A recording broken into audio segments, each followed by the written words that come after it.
भक्तामर के 14 नंबर काव्य के पास तक पहुंचते हैं।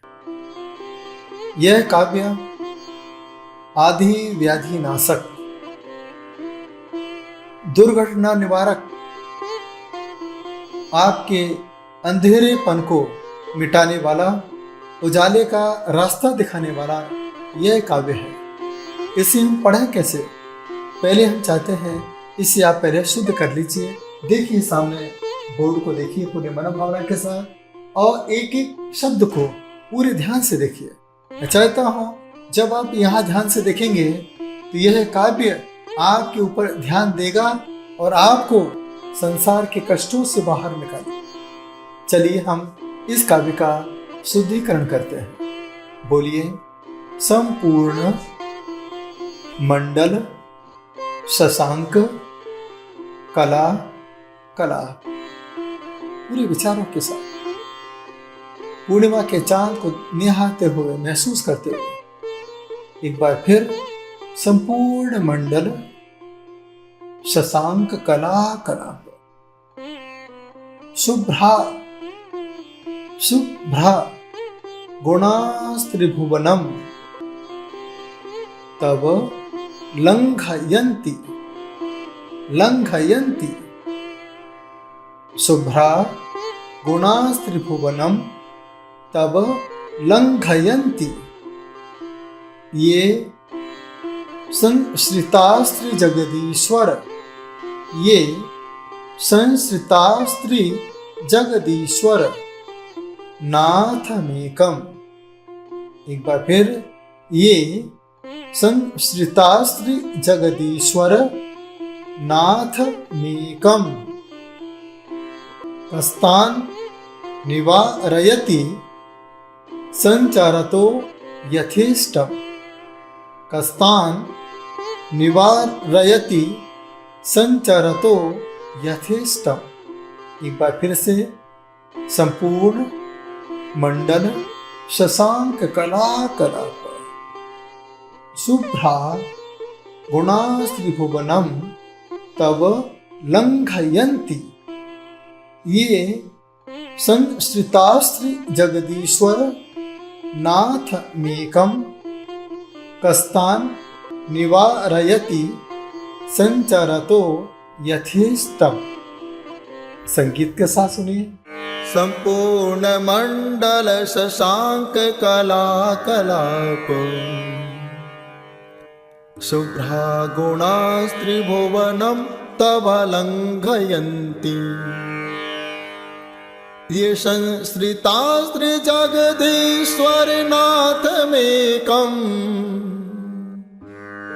कस्तान निवारयति संचरतो यथेष्टम। शब्दार्थ।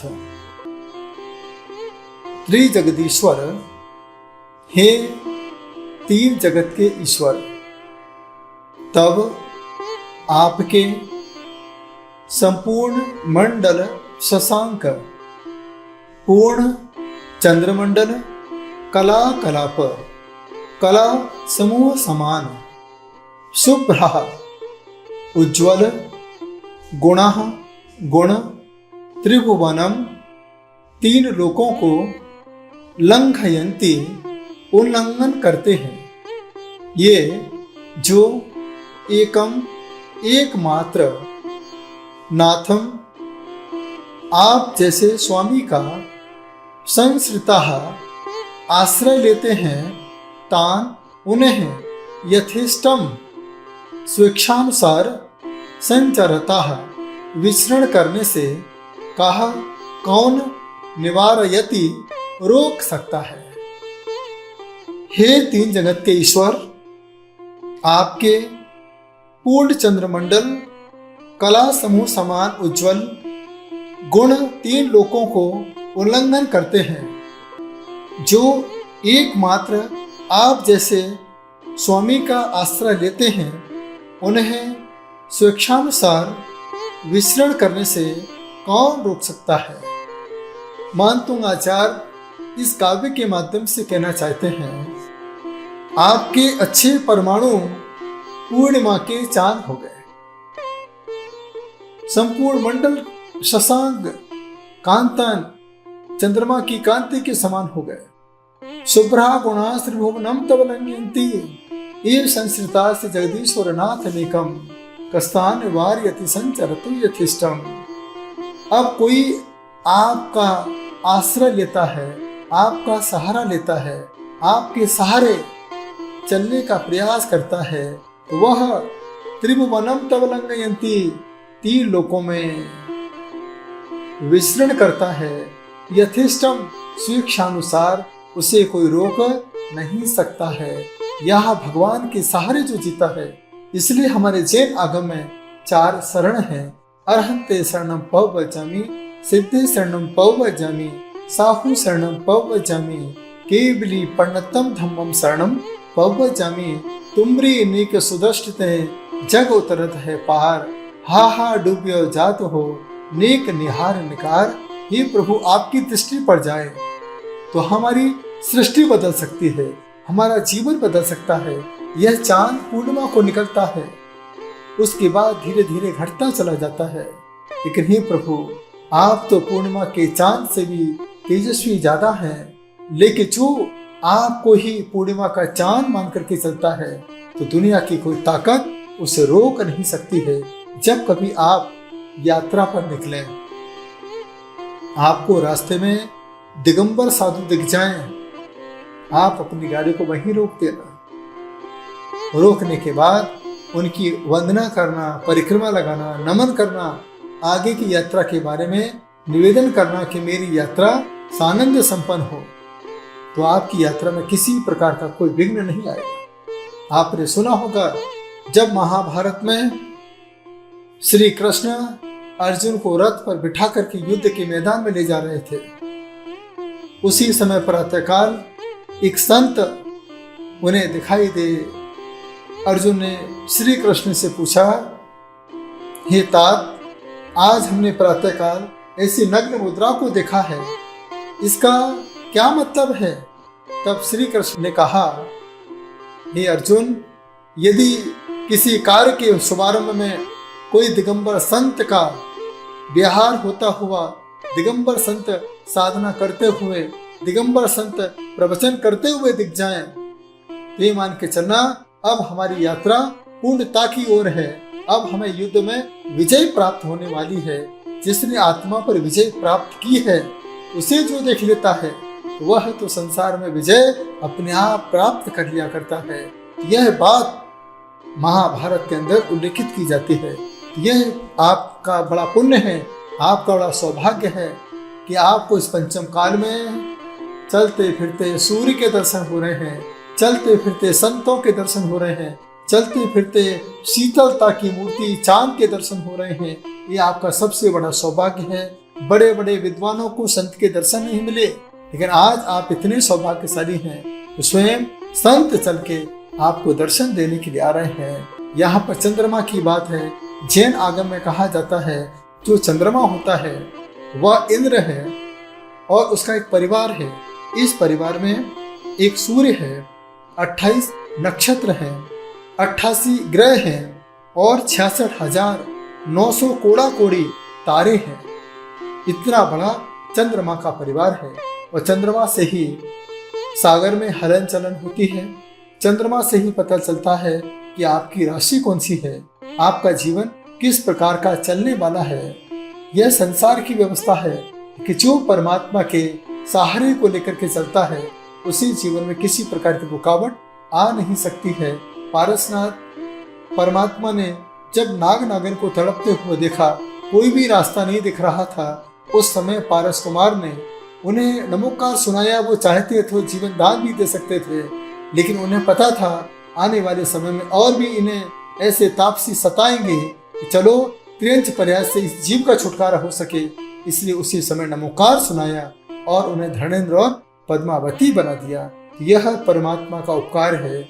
14 नंबर काव्य में 14 गुणस्थान की चर्चा करते हुए मानतुंग आचार्य कहते हैं, यदि आप इस गुणस्थान को चढ़ना चाहते हो, आगे बढ़ना चाहते हो, जब आगे चांद बढ़ता है तभी पूर्णिमा का होता है। जब जो धर्म के मार्ग पर आगे बढ़ना चाहता है तो वह परमात्मा का नाम लेके आगे बढ़ता जाता है। उनके जीवन में किसी प्रकार की कोई रुकावट नहीं आ सकती है। तो वह जो लिखा हुआ है संचरतो यथेष्टम, देखिए सामने संचरतो यथेष्टम, उन्हें स्वेच्छा से चलने में कोई रोक नहीं सकता है। ये परमात्मा की भक्ति का प्रभाव हुआ करता है। तो यह काव्य आप लोगों की यात्रा करते समय जब हम ड्राइवर सीट पर बैठे हैं, इस काव्य को आप 14 बार पढ़ लीजिए। हॉर्न बजा करके उस परम पिता ऋषभदेव परमात्मा को याद कीजिए। प्रभु आप तो उस चांद से भी बड़े श्रेष्ठ प्रकाशवान हैं, शीतलता को देने वाले हैं। यह चांद तो हमें सिर्फ रात को ही चलाएगा, वो भी पूर्णिमा का होगा।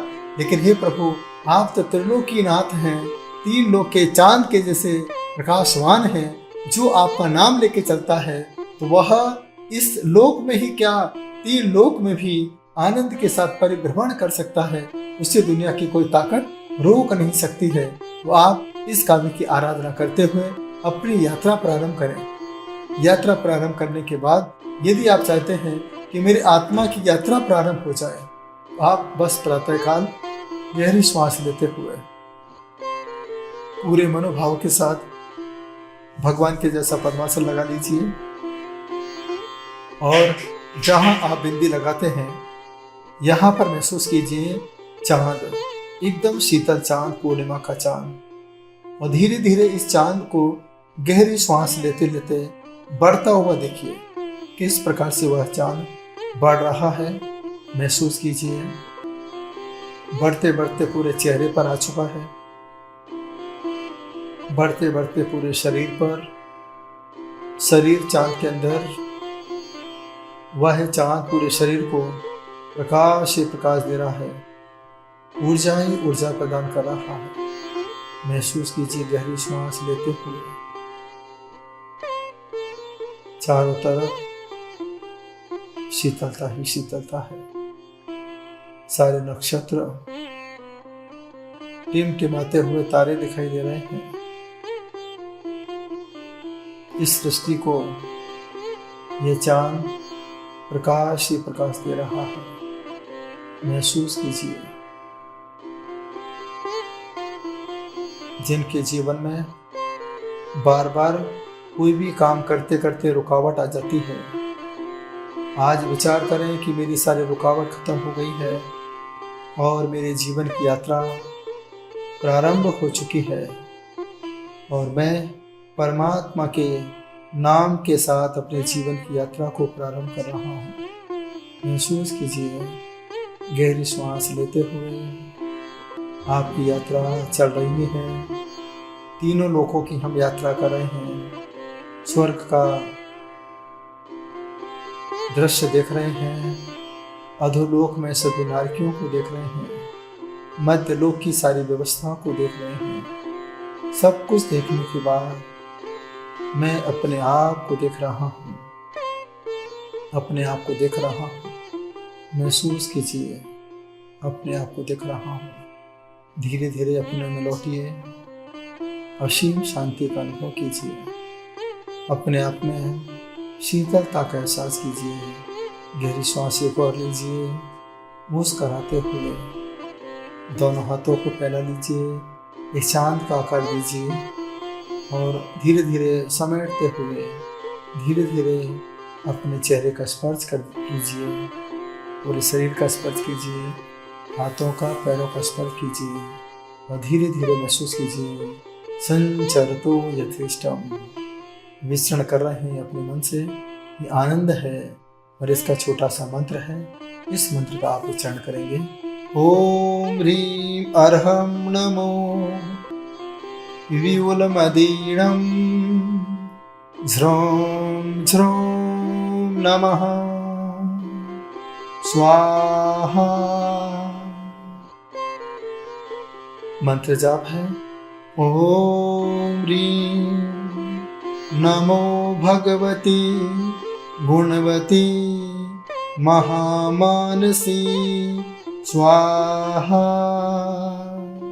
सफेद वस्त्र पहनकर चंदन के पाटे पर बैठकर पूर्व दिशा की ओर मुंह करके सुबह दोपहर शाम तीनों संध्या में शुद्ध घी का दीप लगाकर अगर तगर की धूप खेते हुए स्फटिक की माला के साथ आप 108 बार काव्य मंत्र के साथ साधना करेंगे तो आपके जीवन में जो रास्ता भटक रहे हैं, कोई रास्ता दिखाई नहीं दे रहा है, मार्ग पता नहीं कि आगे जाएं तो जाएं कहाँ, आपको मार्ग भी मिलेगा, आपको सन्मार्ग भी मिलेगा।